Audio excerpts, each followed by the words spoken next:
welcome to my YouTube channel. I am Susan. I create content around lifestyle, immigration, and travel, and I'm so glad to have you joining me here today.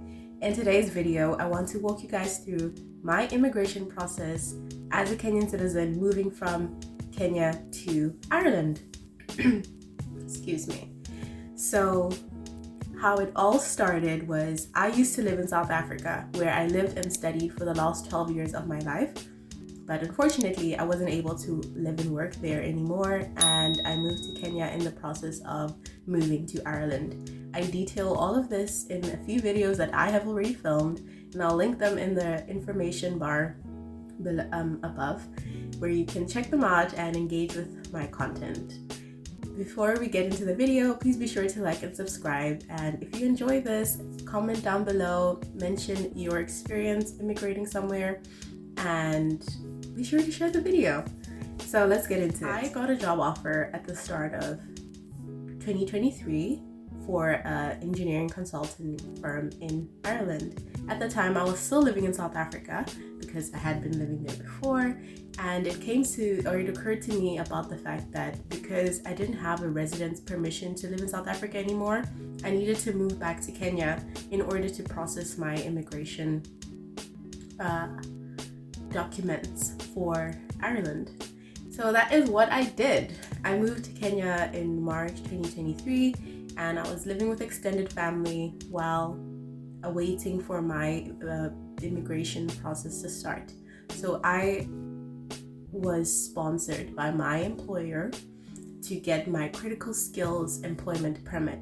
So what made me eligible to get a critical skills employment permit is I have a civil engineering degree from Wits University in South Africa, and I explained the whole reason why I didn't have to get a different qualification or study in Ireland in order to work in Ireland in my video where I talk about the International Engineering Alliance that South Africa and Ireland are a part of. So because of that alliance, my education that I got in South Africa is transferable and relevant to the education that is provided in Ireland. Like, it's viewed as an equivalent according to the Washington Accord, and that is how I was eligible to even get this role in the first place. And I was eligible to be a critical skills permit because civil engineering is listed as a critical skill in Ireland. So cool. My employer kickstarts the process. We have an immigration consultant, and they are doing all the hard labor, which was so great and such a relief for me because I am so used to doing the hard labor for myself. I've applied for all my visas myself. Only my parents helped me get my study visas when I was younger and in high school in South Africa. But after that, everything was on me. Even when I tried to renew my critical skills in South Africa, I did it myself. So it was such a refreshing break to have an immigration consultant funded by the company. They paid for the application as well, and all I had to do was provide my documentation. So great stuff. What I loved about the immigration process was you apply directly to the Department of, I think it's Trade and Enterprise. So there's no through way of going through any dodgy dealings, and they email you directly your outcome. So I didn't have to physically get an outcome. There was a paper that was issued to me electronically by the Department of Trade and Employment and Enterprise. I forgot what it's called, and that was what I used to now apply for my entry visa. So because I'm a Kenyan citizen, I need an entry visa to come to Ireland. I know South African citizens do not. I had this conversation with some other South Africans who are moving to Ireland. I didn't know they were visa free, but they are, so great for them. I am not because I'm Kenyan. So I had to apply for an entry visa at the Irish Embassy in Kenya. And I decided that was actually out of my own pocket. I didn't decide that. So my employer only paid for the employment permit, but now I needed to pay for the entry visa to actually get myself there. So it only cost me about 2,000 Rand, which is about 15,000 Kenya shillings at the time that I paid. And they had a whole list of supporting documents that they required from me in order for me to be eligible to submit an application for an entry visa to Ireland. So the employment permit took 21 days to process, and after that I applied for the entry visa. Now the tricky thing with that is I had all the documents ready, and the website didn't say anything about booking an appointment for submission. So I went there the first time and I found out that no, you have to book an appointment via email, and I did that, and I was only able to get a date like within the next 3 weeks from the time I requested one. So that's quite tricky if you're applying for an Irish visa from Kenya. Just note that, like, you have to get an appointment via email. So cool. The supporting documents that you needed, I'm just going to read off from a list here and also link them in the description below. I don't have any templates that I can provide, but I'm sure you can find templates or use ChatGPT to make templates for you.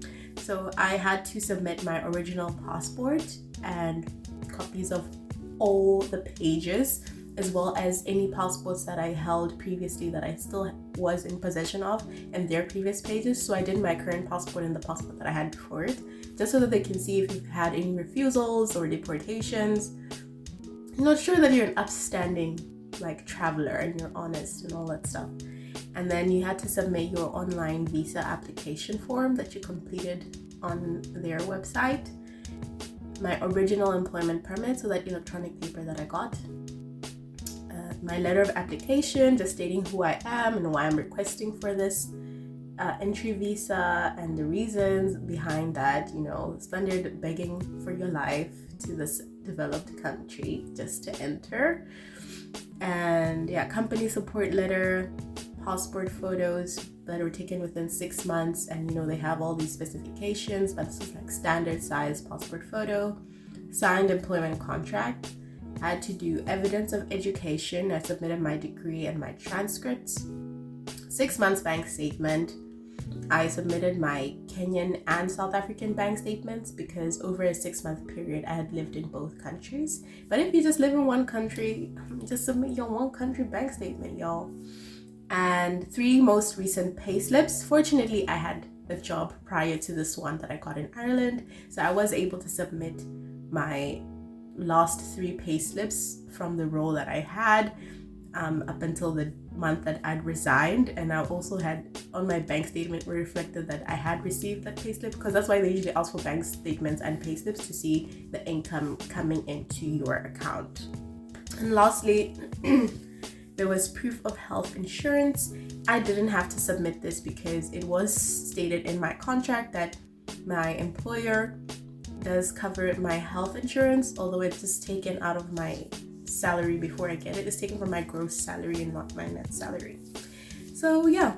Just a side note that if you're moving with dependents, then you will have more documents expected of you when applying for your entry visa.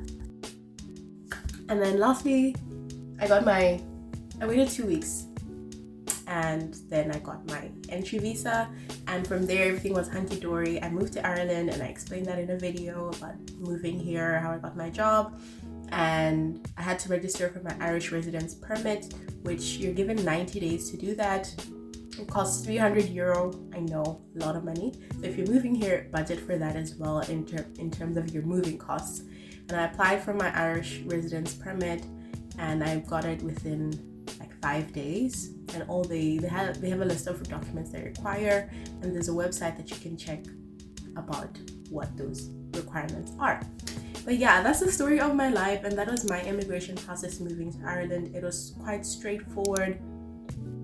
I enjoyed how simple the application process is as compared to what I have experienced in South Africa. And South Africa itself has acknowledged that they have very tedious requirements for visa applications, like police clearance.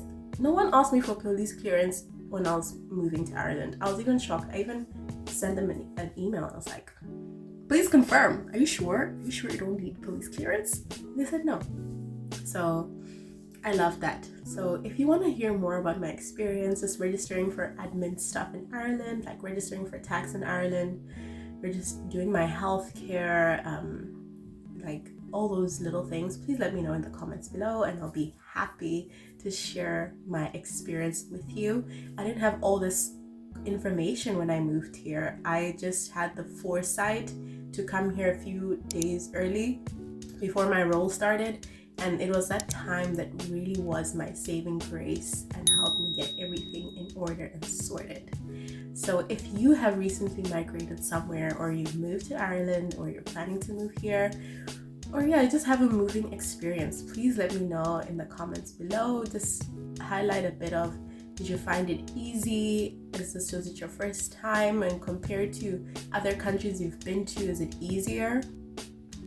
Especially when you're moving to live there, when you're relocating, it's different versus when you're going to visit for a few days. But yeah, I'm so glad I was able to create this content for you. Please be sure to like and subscribe. Please let me know if you would like more content like this. And I look forward to seeing you in my next video. Thank you so much for joining me in today's video. Bye.